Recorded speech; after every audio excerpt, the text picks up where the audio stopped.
பரம பூஜ்ய மோகன் பகவத்ஜி அவர்கள் அகில உலக தலைவர் RSS அவர்கள் இப்பொழுது ஆசிரியரை நல்குவார்கள்.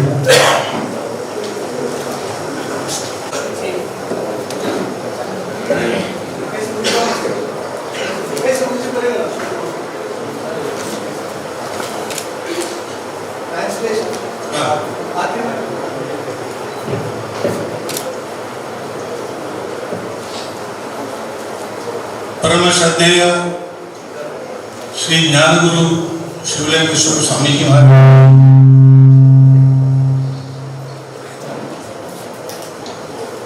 मंचस्थ सभी मान्यवर, उपस्थित सज्जन तथा बंधु,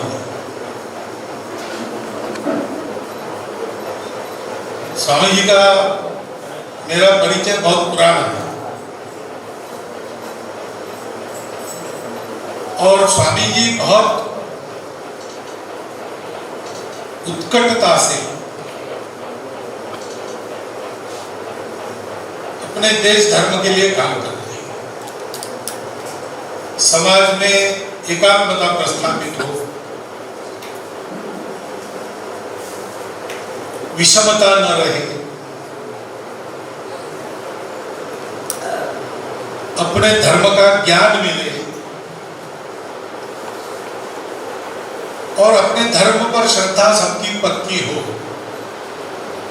उस श्रद्धा को ढीला करके कोई उनको ले जा न सके, ये उनके मन में सदा रहता है और बहुत सरल स्वभाव के हैं। ये पहले ही ध्यान में आए, तब से जितना संभव है मिलना हुआ, यहाँ भी हुआ और ऐसा करने वाले जितने लोग हैं उनको स्वामी जी भी मिलते हैं। तो त्रिपुरा में भी एक मंदिर के लोकार्पण में वहां के चित्त महाराज के साथ स्वामी जी का दर्शन मुझे हुआ। उस प्रेम के आत्मीयता के चलते ही इस वर्ष मैंने तय किया था कि देश के ऐसे सक्रिय प्रभावी व्यक्तियों को मिलना, तो स्वाभाविक ही उसमें स्वामी जी का नाम था ही। अभी यहाँ हमारी बैठक है, उसके निमित्त यहाँ आना था, तो मैंने ये लाभ उठाया।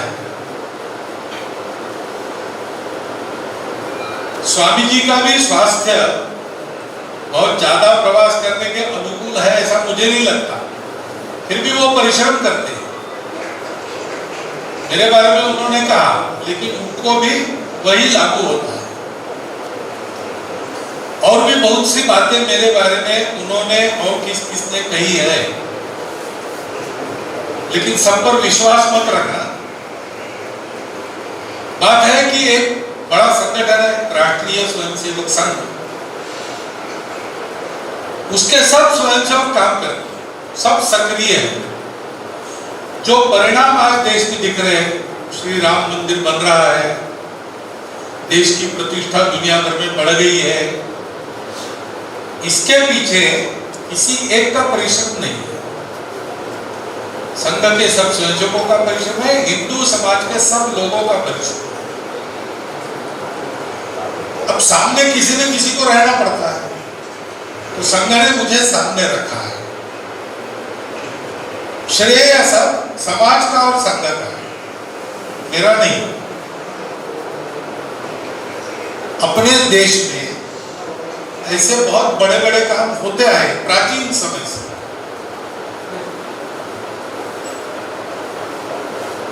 और उसके पीछे पूरे समाज का प्रयास है। अब आज एक किताब है, Tamil कीर्तिवाचक Cambodia,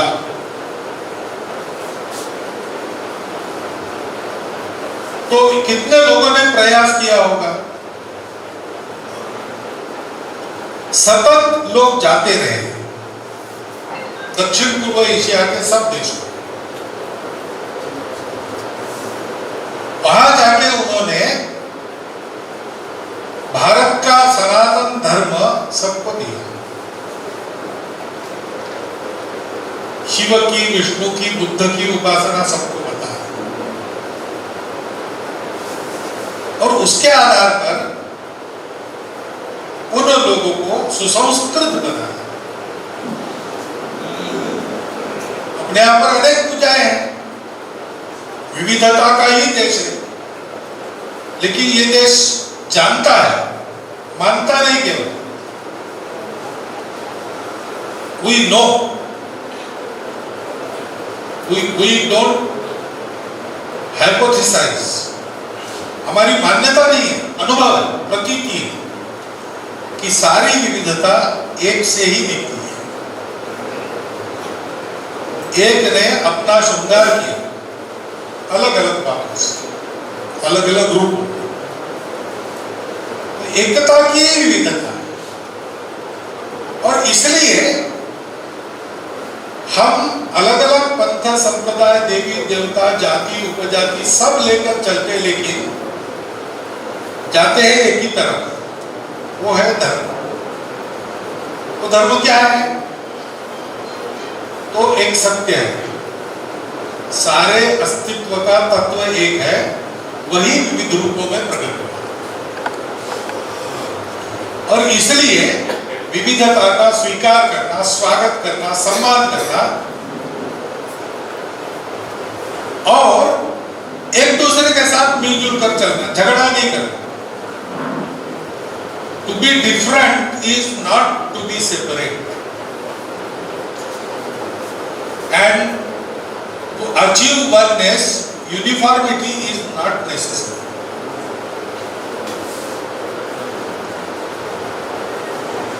Diversity has to work together and can work together because it is product of unity.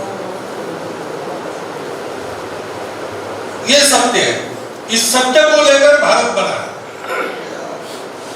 इस सत्य का प्रचार करने के लिए भारत बना है, क्योंकि सब एक है तो दुनिया के सारे लोग अपने ही कुटुंबी है, वसुधैव कुटुंबकम। तो हमको जो सत्य मिला वो उनको भी देना चाहिए। इसलिए भारत का निर्माण हुआ प्राचीन समय। इसलिए यहाँ सारी देवी देवताओं की उपासना, पूजा, भक्ति सब परंपरा चली, छोटे छोटे अच्छे अच्छे संस्कार निकले। भारत ने उसको देने का काम किया। भारत दुनिया में सर्वत्र गया, मेक्सिको में भी गया, साइबेरिया में गया, दक्षिण पूर्व एशिया में तो गया ही गया। लेकिन जहां गया वहां उसने किसी को जीता नहीं, किसी को लूटा नहीं, सबको जैसे थे उससे अच्छा बना। वास्तविक मानव,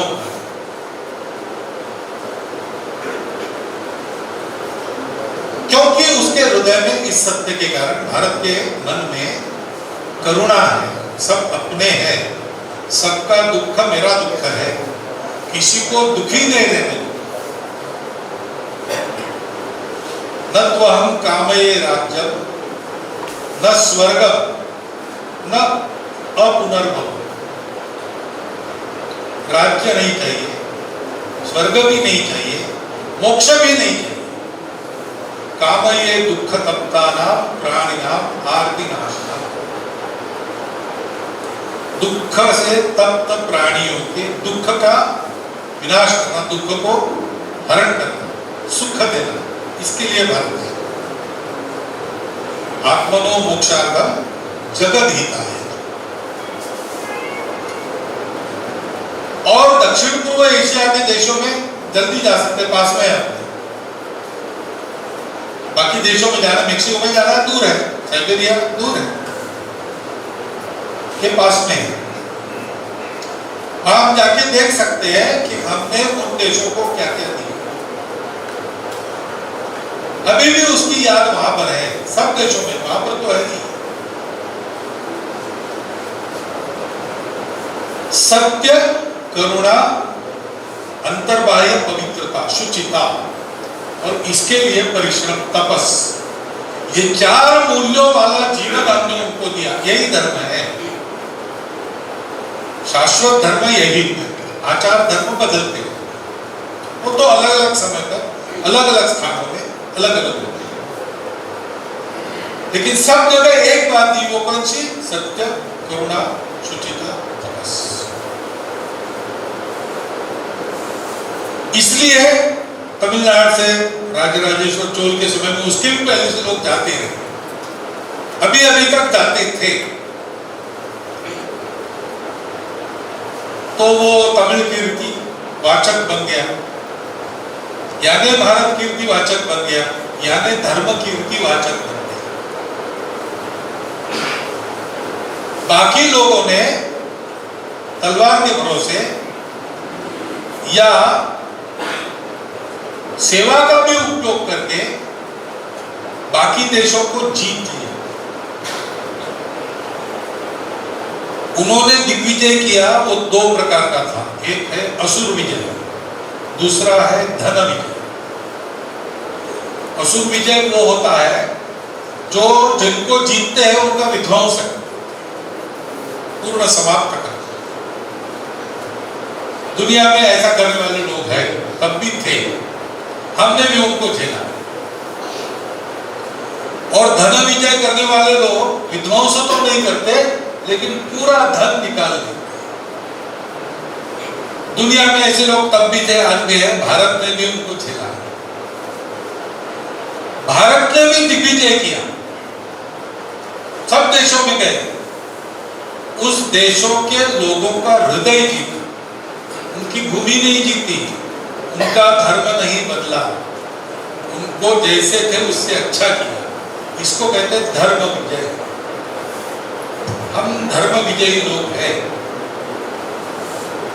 और धर्म विजय का तरीका क्या है? धर्म देना है, तो देना है नहीं, केवल उपदेश से नहीं होता, आचरण करना, आचरण करने के बाद प्रबोधन करना।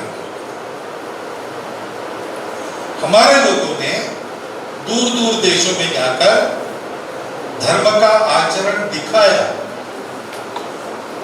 उसके कारण लोगों ने ये मानव धर्म है, वास्तव में विश्व धर्म है, जिसको ये धर्म कहते हैं, भारत का धर्म है, हिंदू धर्म है। वो उसकी मानवीयता को समझकर लोगों ने ग्रहण किया, क्योंकि हमारे जो लोग गए उन्होंने उपदेश नहीं किया, उन्होंने आचरण किया।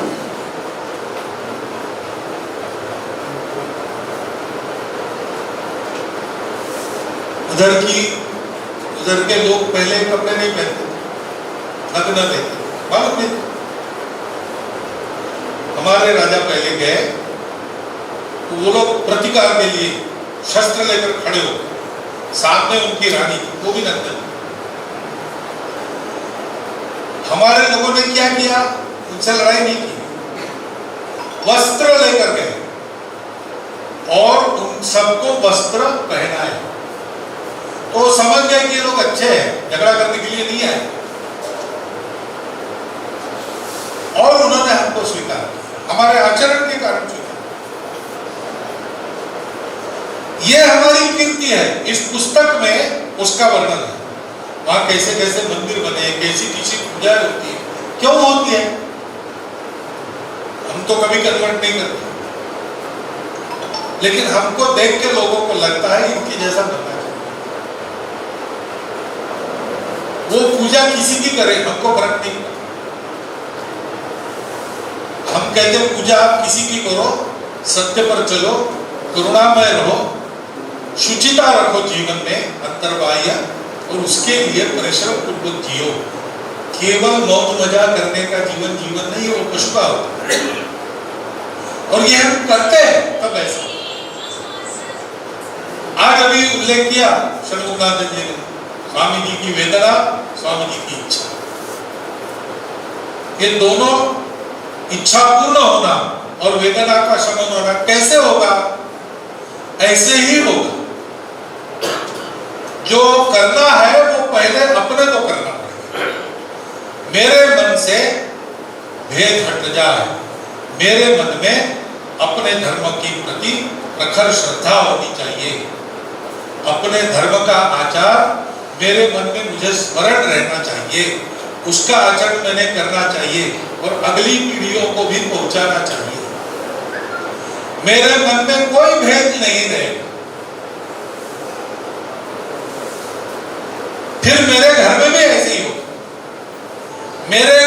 भेद का वातावरण नहीं रहेगा, जात पात का विचार कोई करेगा नहीं। और मेरे घर में अपना जो संस्कार है परंपरा से आने वाला वो चलता रहेगा। इसकी बहुत आवश्यकता है, क्योंकि आजकल पश्चिम में सभी संस्कृति नीति संस्कारों को ठुकराने वाली एक लहर चली है। वो अनैतिकता का समर्थन करती है, अव्यवस्था का समर्थन करती है, जिससे घोर दुख ही पैदा हुआ है, होता है। नीति और व्यवस्था में सुख है, शाश्वत नियम, लेकिन इसको उखाड़ना, दुनिया से नीति को बंद करना, अनीति को चलाना, व्यवस्थाओं को ध्वस्त करके अराजकता फैलाना, जिससे उन मुट्ठी भर लोगों का स्वार्थ संपन्न हो, ऐसा चला है। उससे कैसे रक्षा की जाए दुनिया के बाकी देशों को पता नहीं, हमको पता है, क्योंकि हमने दुनिया को नीति और व्यवस्था दी है। आज वो करने की फिर से आवश्यकता है, तो हम कर सकते हैं क्या? इसका उत्तर उस पुस्तक में है। हमने ये किया है, बार बार किया है, पहले भी किया है, आज भी वही कर्तव्य हमारे सामने है। भारत के जन्म का ये प्रयोजन है, हम भारतीयों को, सारे विश्व को नीति व्यवस्था युक्त धर्म सिखाना है, संतुलन देना है। नटराज की मूर्ति सामने है, वो क्या है? विविधता है। शरीर के अंदर अलग अलग स्थान पर अलग अलग दिशा में निर्देश कर रहे हैं, लेकिन उसमें भी एक पैटर्न है, उसमें एक बैलेंस है। दुनिया भर इतनी विविधता है, कोई एक नियम लागू नहीं हो सकता, लेकिन दुनिया की विविधता में भी एक व्यवस्था हो सकती है, एक पैटर्न बन सकता है, और हम अपने स्वार्थों को छोड़कर परस्पर संतुलन बनाकर चल सकते हैं। वो धर्म की ही मूर्ति है, यही लेकर हम गए, यही सबको दिया, आज फिर करने की आवश्यकता है। तो मुझे पूरा विश्वास है कि इस पुस्तक को हम सब लोग पढ़ेंगे, हम खरीदेंगे, बाकी लोगों से खरीदवाएंगे। हमारे पूर्वजों ने सारी दुनिया को संतुलित करने का, व्यवस्थित करने का, सुखी बनाने का प्रयास किया, ये कर्तृत्व दिखाया, उनके हम वंशज हैं। आज दुनिया को उसकी आवश्यकता है, हम कर सकते हैं, हम में वो डीएनए है, वो जीन्स है, ये हमारी हेरिडिटी है, ये हमारा हेरिडिटरी ड्यूटी का है, इसी के लिए हम है। इस पुस्तक का ये संदेश है, और इसलिए स्वामी जी ने जब बताया कि कंबोडिया पर पुस्तक है, तो मैंने थोड़ा खोल के देखा तो ध्यान में आया कि वहां अपनी संस्कृति का जो प्रभाव है, यहां से वहां पहुंचा, कैसे पहुंचा, सारी बातें उसमें है, कहां कहां उसके लक्षण है, ये सारी बातें हैं। इसका प्रयोजन क्या होगा? तो स्वाभाविक स्वामी जी की इच्छा है और स्वामी जी की वेदना है। स्वामी जी भी अपनी इच्छा पूर्ति का प्रयास करते हैं, अपनी वेदना को शमन करने का प्रयास करते हैं, हम सब करेंगे तो सारी दुनिया से ऐसी वेदनाएं नष्ट हो जाएगी, और सारी दुनिया की ऐसी जो इच्छाएं हैं वो पूरी हो जाएगी। हमको भी उन बातों से लड़ना पड़ रहा है, विषमता से, मतांतरण से, जो वास्तव में मानवता की विरुद्ध अपराध है। उसे लड़ना है तो कैसे लड़ना है? जो पॉजिटिव है, सकारात्मक है, उसको बढ़ाना है। हमारे पूर्वजों ने इस सकारात्मकता का जो आदर्श रखा, वो आपके सामने इस पुस्तक के रूप में है, और इसलिए इस पुस्तक को प्रकाशित करने के लिए, लिखने के लिए स्वामी जी सहित सभी संबंधितों का मैं अभिनंदन करता हूं, और आप सब लोगों को इस पुस्तक को पढ़कर प्रेरणा लेकर वेदना का शमन और इच्छाओं की पूर्ति इस उद्योग में लग जाने का विनम्र अनुरोध करता हूँ, आह्वान करता हूँ। और आपने मेरी बातें सुन ली, हिंदी समझना आपको कठिन है, फिर भी लंबे समय तक आप सुनते रहे, इसलिए कृतज्ञता पूर्वक आपका धन्यवाद करता हूँ और मेरे 4 शब्द समाप्त करूँ।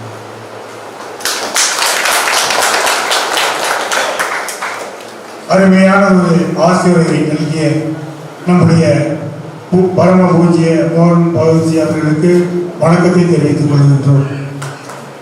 இப்பொழுது அவர் ஆற்றிய உரையினுடைய தமிழாக்கம்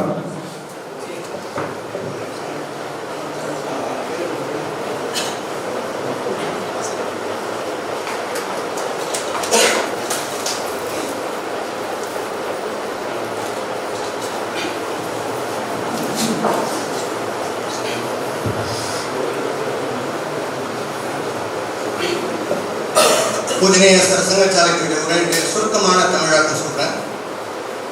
சுவாமிஜி அவர்கள் எனக்கு நீண்ட காலமாக அறிமுகம். மிகுந்த ஆர்வத்தோட தேசத்துக்காகவும் தர்மத்துக்காகவும் பணி செய்யக்கூடியவங்க. நிறைய விஷயங்களை ஒற்றுமை உருவாக்கணும், தர்மத்தை காக்கணும், மதமாற்றம் தடுக்கணும், சமுதாயத்தில் இருக்கக்கூடிய பல தேவையில்லாத விஷயங்களை நீக்க வேண்டும் என்பதற்காக கடுமையாக உழைக்கக்கூடியவர், எளிமையானவர். பல இடங்களில் சந்திச்சிருக்கேன். திருப்பூராவில் சமீபத்தில் கூட ஒரு மடத்தில் ஒரு நிகழ்ச்சியில் சந்திச்சேன்னு சொன்னாங்க. இந்த ஆண்டு என்னுடைய சுற்றுப்பயணத்தில் சமுதாயத்திற்கு இது போல முக்கியமான பெரியவர்களை சந்திக்க வேண்டும் என்ற ஒரு திட்டம் சங்கம் முடிவு செய்ததன் அடிப்படையில் நான் நாடு முழுக்க பல முக்கியமானவர்களை சந்தித்து வருகிறேன். அதில் சுவாமிஜியையும் சந்திக்க வேண்டும் என்று இந்த வருஷம் நம்முடைய திட்டத்தை ஏற்பாடு செய்திருந்தேன்.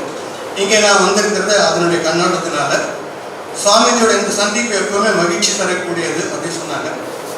சுவாமிஜி எனக்கு ஒரு வகையில் ஒரு உற்சாகம் கொடுக்கக்கூடியவர். என்னென்று சொன்னால், என்னை ஆரோக்கியம் குறைவாக இருக்குன்னு சொன்னார். ஆனால் அவரும் அப்படின்னா எந்த உடம்பு எப்படி இருந்தாலும் கடுமையான உழைப்பு, சுற்றுப்பயணம் அவர் செய்வதை பார்த்து நானும் அவரை பற்றி ஒரு நல்ல ஒரு மதிப்பு தான் எனக்கு அவரை பற்றி இருக்குன்னு சொன்னார்.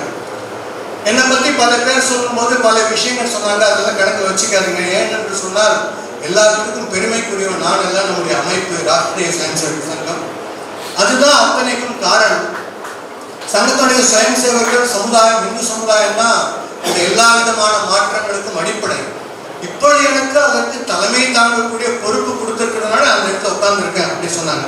அது ராமர் கோவிலாக இருக்கலாம், எந்த பிரச்சனையாக இருந்தாலும் பல விஷயங்களில் மாற்றத்தை ஏற்படுத்துவதற்கு அமைப்பும் இந்து சமுதாயம் தான் காரணம் என்பதை நம்ம மனசில் வைத்துக்கணும்னு சொன்னாங்க.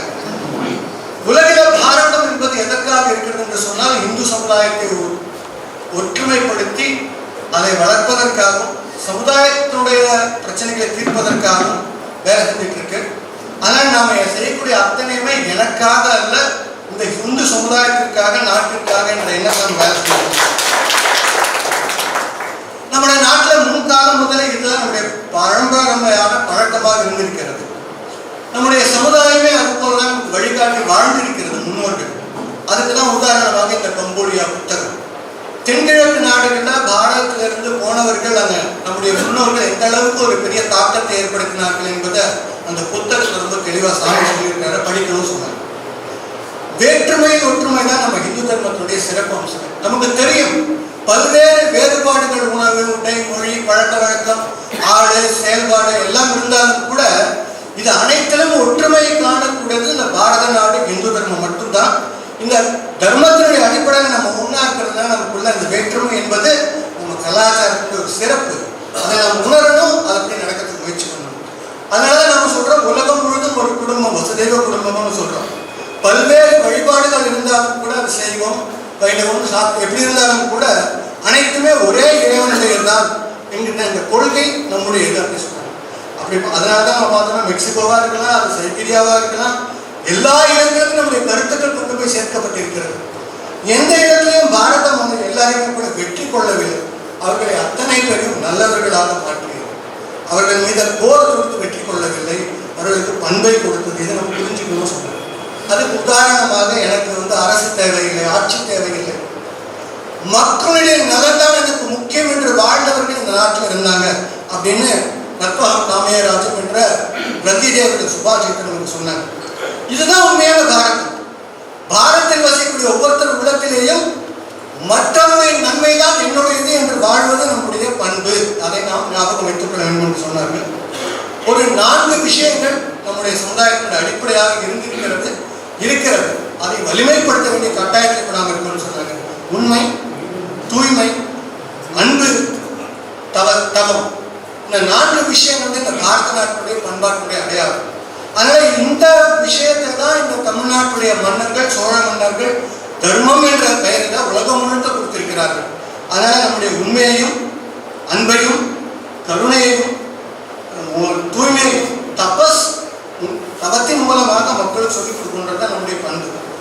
உலகத்தில் மற்றவர்களெல்லாம் வாழ்கொண்டு சேவை செய்கிறோம் என்று மிரட்டி மதமாற்றம் செய்தார்கள். அசுரர்களுடைய வெற்றியை போன்றது. ஆனால் நம்முடைய பாரத நாடு என்பது தர்மத்தின் அடிப்படையில் வெற்றி கொண்டிருக்கிறது இந்த உலகத்தை. எப்படி என்று சொன்னால் தர்மத்தை அவர்களுக்கு சொல்லிக் கொடுத்திருக்கிறது, நான் பண்புகளை சொல்லிக் கொடுத்திருக்கிறது. இந்து தர்மம் தான் என்னுடைய அடிப்படை என்பதை உலகத்துக்கு உயர்த்தின காரணமாக அவர்களை நாம் வெற்றி கொண்டிருக்கிறோம் உலகம் முழுவதும்.